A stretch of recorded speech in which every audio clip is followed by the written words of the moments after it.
SPD Uday Kumar Reddy IPS ఆదేశానుసారం మెదక్ జిల్లా cyber security DSP Subhash Chandrabose ఆధ్వర్యంలో మెదక్ పట్టణంలోని విశ్రాంత ఉద్యోగుల భవనంలో సైబర్ నేరాలు, నార్కోటిక్స్ మరియు షీ టీమ్ వారి అవగాహన సదస్సు ఏర్పాటు చేయడం జరిగింది. ఈ కార్యక్రమానికి జిల్లా అదనపు ఎస్పీ అడ్మిన్ ఎస్ మహేందర్ ముఖ్య అతిథిగా హాజరై విశ్రాంత ఉద్యోగులకు, సీనియర్ సిటిజన్లకు అవగాహన కల్పించారు. ఈ సందర్భంగా జిల్లా అదనపు ఎస్పీ అడ్మిన్ ఎస్ మహేందర్ మాట్లాడుతూ సీనియర్ సిటిజన్స్ మాట కలిపే వారి కోసం ఆశగా ఎదురు చూస్తూ కాలక్షేపానికి సోషల్ మీడియాను ఆశ్రయిస్తుంటారు. ఈ బలహీనతే సైబర్ నేరగాళ్లు అవకాశంగా తీసుకొని ఫోన్లు చేస్తూ ప్రేమగా పలకరిస్తూ తర్వాత సైబర్ నేరాలకు పాల్పడుతూ భయపడుతున్నారన్నారు. కొద్ది నెలలుగా నమోదవుతున్న సైబర్ నేరాలను పరిశీలిస్తే బాధితుల్లో వృద్ధులే ఎక్కువగా ఉంటున్నారన్నారు. దాంతో వారిని చైతన్యపరచాలనే ఉద్దేశంతో సైబర్ జాగరూకతా దివస్ కార్యక్రమంలో భాగంగా డీజీ షియా గోజల్ మేడం ఆదేశాల మేరకు cyber security DSP Subhash Chandrabose ఆధ్వర్యంలో మెదక్ పట్టణంలోని విశ్రాంత ఉద్యోగుల భవనంలో సైబర్ నేరాలపై అవగాహన కల్పించాలనే ఉద్దేశంతో ఈ కార్యక్రమాన్ని ఏర్పాటు చేయడం జరిగిందన్నారు. ఈ కార్యక్రమంలో మెదక్ డీఎస్పీ ప్రసన్న కుమార్ గారు, మెదక్ పట్టణ CI Nagaraju, cyber security constable Karthik, విశ్రాంత ఉద్యోగుల అధ్యక్షుడు జగదీష్, కోశాధికారి గోలీ కుమార్ గారు, రత్నం, మధుసూదన్, సత్యనారాయణ, సీనియర్ సిటిజన్ వెంకటేశం, కృష్ణమూర్తి, భూమయ్య మరియు విశ్రాంత ఉద్యోగులు తదితరులు పాల్గొన్నారు. తూఫాను, నర్సాపూర్, మెదక్ టౌన్లో ఈ యొక్క మోసాలకు గురవుతున్నారు. ఆన్లైన్ సైబర్ క్రైమ్ ఏంటంటే ఒకప్పుడు మనకు దొంగతనాలు అంటే కట్టతో మనకు ముఖ్యంగా సైబర్ క్రైమ్స్ ఎట్లయితుందంటే మనిషికి ఆశ మరియు భయం, ఆశ వల్ల ఆశ భయం ఈ రెండు ఉంటే సైబర్ క్రైమ్ మనకు గురికాము.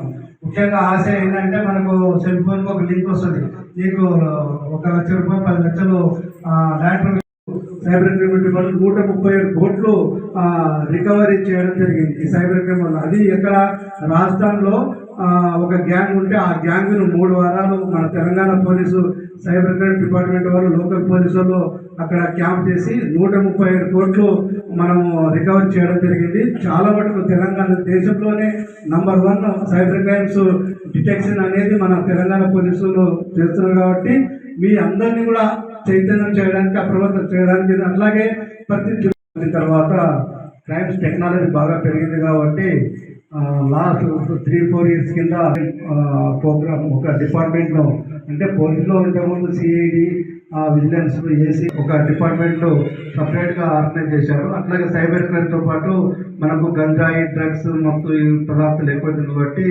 టీజీ న్యాబ్ అంటే నార్కోటిక్ డ్రగ్స్ పెట్టారు. అలాగే ఈ సైబర్ క్రైమ్స్ గురించి ప్రతి నెల మొదటి వారంలో ఫస్ట్ వెడ్నెస్డే రోజు పెట్టడం రాకపోతే నేను పక్క వెనకాల ఉన్న ఆయనకి ఇచ్చాను. అతను అమౌంట్ నాకు 1000 అమౌంట్ ఈవినింగ్ టైంలో ఒక 1000 అమౌంట్ తీసి ఇచ్చాడు. నేను అవి తీసుకొని వచ్చాను. నేను మళ్ళీ వెళ్ళి చూస్తే నా దగ్గర 10,000 అట్లా ఒక 4 టైమ్స్ కట్ అయిందని వాళ్ళ మనమని ఎవరిని తీసుకుని నా దగ్గరకు వచ్చాను. వాళ్ళ పిల్లలంతా కాల్ అయిపోతారు. అలా ఉండడం వల్ల ఏదో లింక్ వస్తుంది, ఏదో కాల్ వస్తుంది, దాన్ని ఆన్ చేసి చూస్తాం. చూడడం వల్ల ఏమవుతుందంటే నెక్స్ట్ ఆటోమేటిక్గా రకరకాల నేరాలకి బానిస అయిపోతున్నారు, ట్రాక్ అయిపోతున్నారు. ముఖ్యంగా ఏంటంటే ఒకటి హానీ ట్రాప్ జరిగింది. హానీ ట్రాప్ అంటే ఒక లేడీ వస్తుంది, లేడీ మాట్లాడతారు, లేడీ మాట్లాడుతుందా ఇతను మాట్లాడతాడు, ఇతను నాలెడ్జ్ ఉంటుంది కాబట్టి సందర్భంగా నమస్కారం తెలియజేస్తున్నాను. ఫస్ట్ ఆఫ్ ఆల్ మా ఇన్స్పెక్టర్ గారు చెప్పినట్టు మీ అందరూ ఆరోగ్యంగా సంతోషంగా ఉండాలి మనస్ఫూర్తిగా కోరుకుంటూ ఈ కార్యక్రమాన్ని చేస్తాం. ఈ సైబర్ క్రైమ్స్ ప్రజెంట్ ఇంతకుముందు ఇంట్లో దొంగలు పడేవాళ్ళు అని చెప్పేవారు, కానీ ఇప్పుడు నెక్స్ట్ ఇంట్లో దొంగలు పడడం అయిపోయింది. అందువల్ల ప్రజలు చాలా అవేర్నెస్ మనకు చాలా అవసరం. దీన్ని మనం ఈ క్రైమ్ని నివారించడం అనేది మనకి చాలా కష్టం. అందువల్ల మనం ఏం చేయాలంటే అవగాహన చేసుకోవడం వల్ల మన క్రైమ్ అవేర్నెస్ ప్రోగ్రామ్ ఈరోజు నిర్వహించబడుతుంది. ఈ కార్యక్రమానికి మరి ముఖ్య అతిథిగా గౌరవనీయులు S Mahender additional SP Medak district గారు, అలాగే కేఎస్ సుభాష్ చంద్రబోస్, మరి